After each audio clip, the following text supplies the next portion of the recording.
Bismillahirrahmanirrahim. Assalamualaikum warahmatullahi wabarakatuh. Alhamdulillahirabbil alamin.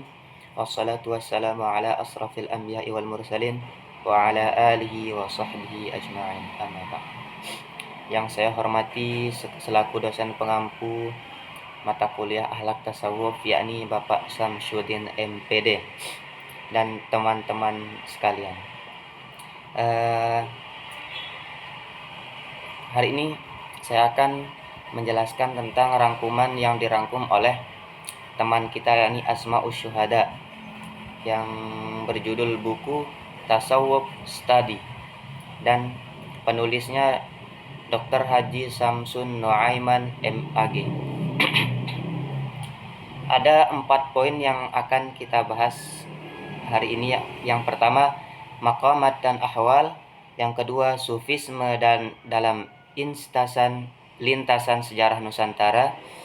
Yang ketiga, tentang peran Wali Songo dalam mentransfer tasawuf di Nusantara. Dan yang terakhir, sufisme dan tanggung jawab sosial. Baiklah, yang pertama yakni maqamat dan ahwal. Perspektif maqamat dan ahwal. Maqamat memiliki 2 penjelasan. Yang pertama secara bahasa, berarti pangkat atau derajat. Sementara menurut istilah ilmu tasawuf, maqamat adalah kedudukan seorang hamba di hadapan Allah Subhanahu wa taala yang diperoleh dengan melalui peribadatan, mujahadah, dan lain-lain. Sementara al-ahwal adalah bentuk jamak dari kata hal yang secara bahasa berarti kondisi dan keadaan. Dan menurut istilah tasawuf, hal berarti perasaan yang menggerakkan dan mempengaruhi hati yang disebabkan karena bersihnya zikir. Al-Junaidi berkata bahwa al-ahwal tidak sama dengan maqamat karena hal diperoleh bukan karena usaha maksimal seperti mujahadah, riyadlah, dan ibadah. Secara terminologi, maqamat dan ahwal ini baru dibicarakan dan dipakai oleh Dzun Nur Al-Misri.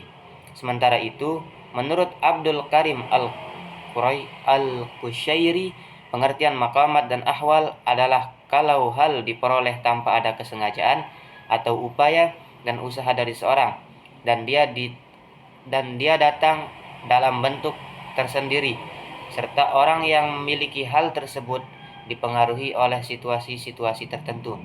Misalnya keadaan sedih, gelisah, suka, gembira, rindu, dan segan, dan selain-lainnya.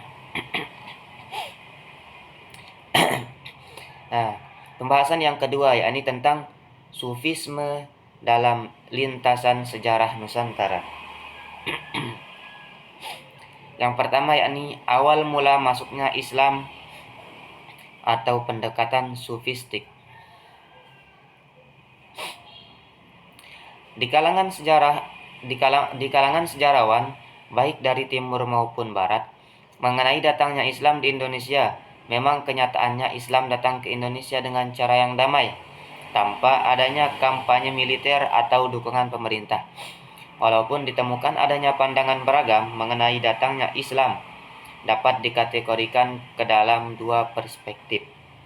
Yang pertama, pandangan yang berasumsi kedatangan Islam di Indonesia dimulai dari abad ke-7 Masehi atau ke-7 Hijriah atau ke-13 Masehi. Dan pandangan yang kedua yakni berasumsi bahwa Islam datang pada abad pertama Hijriah. Bagi yang mengasumsikan Islam datang ke Indonesia pada abad ke-7 Hijriah, mengatakan bahwa masyarakat Islam sudah ada di wilayah ini setelah kedatangan tasawuf pada abad ke-7 Hijriah.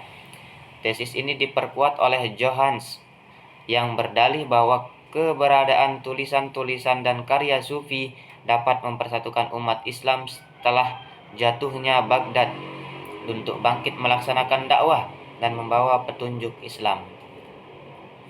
Mereka berhijrah melewati perbatasan negara sendiri ke berbagai negara lainnya, membawa ajaran-ajaran dan misi Islam. Bagi perspektif kedua, mengasumsikan bahwa Islam datang ke Nusantara pada abad pertama Hijriah, seperti yang diungkapkan oleh Alwi Shihab, didasarkan pada berbagai argumen, salah satunya catatan resmi dan jurnal pada periode dini dinasti Tang 618 Masehi, secara eksplisit menegaskan bahwa Islam sudah masuk ke wilayah timur jauh, yakni Cina dan sekitarnya, pada abad pertama Hijriah melalui lalu lintas laut dari berbagai barat Islam. Cina yang dimaksudkan pada abad pertama Hijriah tiada lain kecuali gugusan pulau-pulau di timur jauh, termasuk Kepulauan Indonesia. Yang kedua yakni tokoh-tokoh sufi Nusantara. Yang pertama di wilayah Aceh ada Al-Hamzah Al-Funsuri. Hamzah Al-Funsuri adalah salah satu tokoh pendakwah tasawuf di tanah Aceh. Hamzah Al-Funsuri lahir di kota Barus, sebuah kota yang orang Arab namai dengan kota Fansur. Kota Fansur terletak di pantai barat Sumatera, di antara Sinkil dan Sibolga. Dan salah satu karyanya adalah Syarah Al-Asyiqin. Yang kedua yakni tasawuf di Sumatera Selatan. Menurut Uka dan Drasmita dan Hasan Mu'arif Ambari, sebagaimana dikutip oleh M. Solihin, bahwa Islam mulai masuk ke Sumatera Selatan dan berkembang pesat setelah abad ke-15 Masehi, yaitu pada saat kerajaan Islam di Palembang. Setelah berdiri sebelumnya, kekuasaan politik berada di tangan raja-raja yang belum Islam. Ada beberapa abad. Yang pertama abad As-Samad Al-Balimbani, yang kedua Asy-Syihabuddin bin Abdullah Muhammad, yang ketiga Kemas Fakhuddin, yang keempat Muhammad Musyiddin bin Syekh Syihabuddin, yang kelima Kemas Muhammad bin Ahmad, dan yang keenam Muhammad bin Ma'ruf bin Abdullah. Yang ketiga tasawuf di Pulau Jawa. Tokoh sufi ahli tasawuf di Pulau Jawa yakni Syekh Siti Jenar adalah tokoh penting dalam sejarah tasawuf di Jawa. Terkait dengan asal-usul Siti Jenar sulit dilacak secara pasti, sehingga yang muncul adalah beragam pendapat. Yang pertama Suwewarno, misalnya menyebutkan keterkaitan antara Pangeran Cirebon, Desa Lemah Abang, dengan Siti Jenar. Syekh Siti Jenar adalah penganut paham wujudiyah dalam tasawuf, di mana paham wujudiyat adalah paham yang kemudian dianggap sebagai paham tasawuf yang menyimpang dari pakem tasawuf Sunni. Paham wujudiyah ini juga sekaligus menjadi penyebab Syekh Siti Jenar diadili dan dihukumi hukuman mati oleh pengadilan Wali Songo. Yang kedua yakni Ahmad Mutamakin, yang ketiga Abdul Al-Muhi Pamijahan, yang keempat Ronggo Warsito, yang kelima Haji Hasan Mustafa, yang keenam Syekh Hakim Asy'ari, dan yang ketujuh Kiai Haji Abdul Hamid Pasuruan. Yang keempat yakni tasawuf di Sulawesi. Sulawesi adalah bagian timur dari wilayah Nusantara Indonesia. Jika di depan dipaparkan tentang penyebaran Islam di Indonesia bagian barat yang meliputi Aceh, Sumatera Selatan, dan Jawa, maka Sulawesi adalah bagian dari tak terpisahkan dalam pertumbuhan dan perkembangan tasawuf dalam proses Islamisasi di Indonesia, di Nusantara. Adapun tokoh-tokohnya sebagai berikut. Yang pertama Syekh Yusuf Al-Makassari, yang kedua Muhammad Aidrus, yang ketiga Haji Abdul Ghani, yang keempat Haji Abdul Hadi, dan yang kelima Muhammad Salih. Nah, yang kelima tasawuf di Kalimantan. Perkembangan tasawuf di Kalimantan Selatan berlangsung secara bertahap. Islam mulai masuk ke wilayah ini pada abad 16 Masehi, relatif lebih belakangan dibanding daerah lain di Nusantara. Proses Islamisasi tersebut berjalan seiring dengan perkembangan tasawuf, sebagaimana tergambar dalam Hikayat Banjar yang menceritakan pengislaman Pangeran Samudra memasuki awal abad ke-17 Masehi. Tasawuf di Banjar mulai berkembang melalui tokoh Al-Ahmad Syamsuddin Al-Banjari dengan karya monumentalnya Asal Kejadian Nur Muhammad yang memberikan pengaruh besar terhadap kajian tasawuf selanjutnya. Perkembangan ini semakin pesat pada abad ke-18 Masehi dengan munculnya ulama-ulama besar Banjar yang menuntut ilmu ke Timur Tengah, antara lain yakni Syekh Muhammad Nafis Al-Banjari, Syekh Muhammad Arsyad Al-Banjari, Syekh Abdul Hamid Abulum. Kehadiran mereka memberikan kontribusi besar dalam memperkaya tradisi tasawuf sekaligus memperkuat perkembangan Islam di Kalimantan Selatan. Bab yang ketiga yakni peran Wali Songo dalam mentransfer tasawuf di Nusantara. A. Islamisasi Wali Songo melalui tasawuf. Alwi Shihab mengklarifikasi peran di Wali Songo menjadi dua tahap, yakni tahap pertama kehadiran Wali Songo yang berhasil memantapkan dan mempercepat Islamisasi pada abad-abad pertama Hijriah di wilayah yang begitu jauh dari tempat turunnya wahyu ini. Meskipun keberhasilan tersebut terbatas pada wilayah-wilayah tertentu. Tahap yang kedua yang berlangsung pada abad ke-14 Masehi yang ditandai dengan kedatangannya tokoh-tokoh asyraf keturunan Ali dan Fatimah binti Rasulullah Sallallahu Alaihi Wasallam yang lazim disebut dengan keturunan Alawiyah. Pada periode ini, dakwah Islam berkembang sedemikian rupa sehingga dapat tersebar ke seluruh penjuru Nusantara, bahkan di Asia Tenggara. Perkembangan tersebut mencapai puncaknya pada abad ke-15 hingga ke abad 17. Islam datang ke pulau-pulau yang jauh ini dibawa oleh orang Sumatera itu.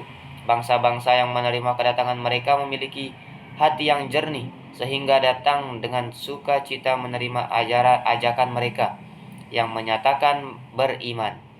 Mereka adalah keturunan Ali Al-Fatimah binti Muhammad Sallallahu Alaihi Wasallam yang menginjakan kaki ke wilayah yang belum pernah terjamah oleh tangan orang-orang Barat. Mereka melakukan itu bukan dengan membawa bala tentara, melainkan semangat iman. Bukan pula kekuatan, melainkan sikap percaya diri dan keimanan. Tiada mereka berbekal kecuali tawakal.